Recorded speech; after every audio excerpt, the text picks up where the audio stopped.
Is your face and eyes swollen and puffy, or do you know someone who has a swollen face or puffy eyes? This is going to be so easy to fix.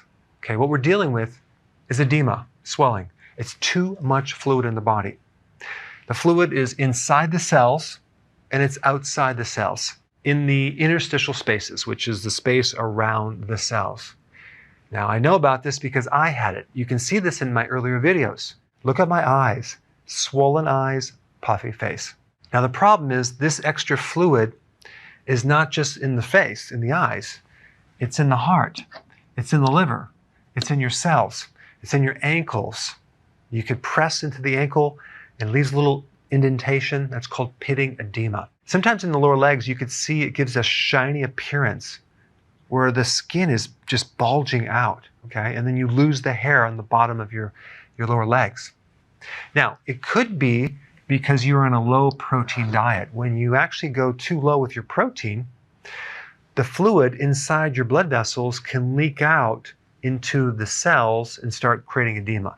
But this is usually not the problem, so I'm not going to really talk about it. Now, there's two main types of edema, idiopathic, okay, and pathogenic.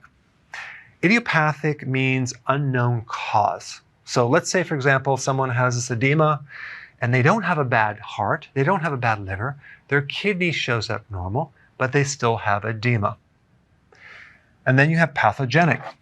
This is the person with cirrhosis and their liver is literally leaking fluid into a sac around the gut that's called the peritoneum. You look on the outside, they look skinny, but they have a lot of retention of fluid in the gut. They may have pitting edema in the lower ankles.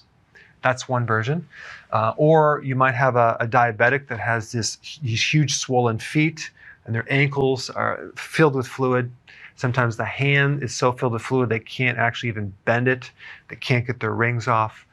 So that would be pathogenic because the kidney, the heart, and liver are a problem, especially the heart. If you have congestive heart failure, the fluid backs up into the tissues as well. And of course, the treatment that is given is diuretics, okay, avoiding salt, and compression stockings. So let me show you what's really going on behind this condition.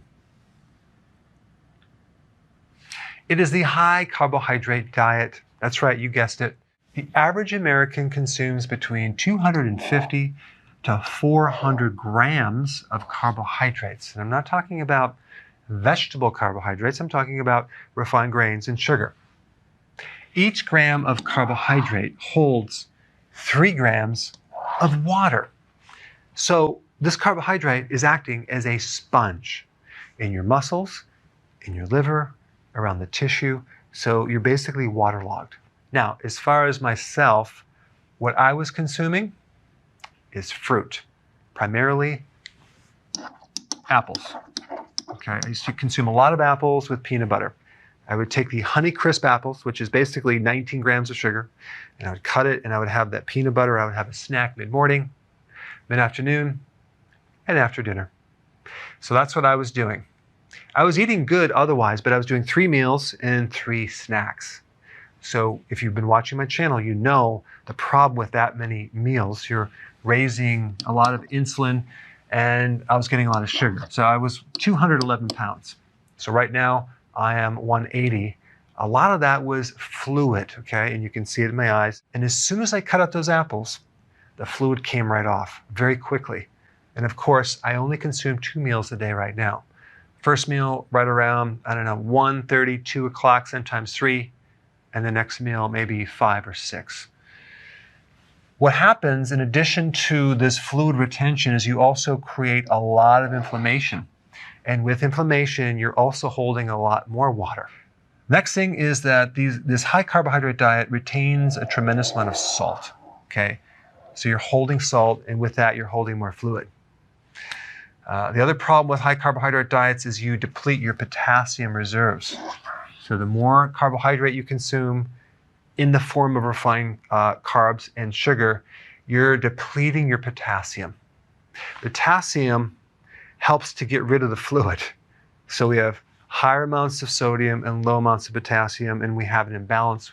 An average person needs about 4,700 milligrams of potassium. Now, if we look at all the nutrients in the RDAs, potassium is at the top of the list as far as the quantity of that specific nutrient. We just need a lot of it.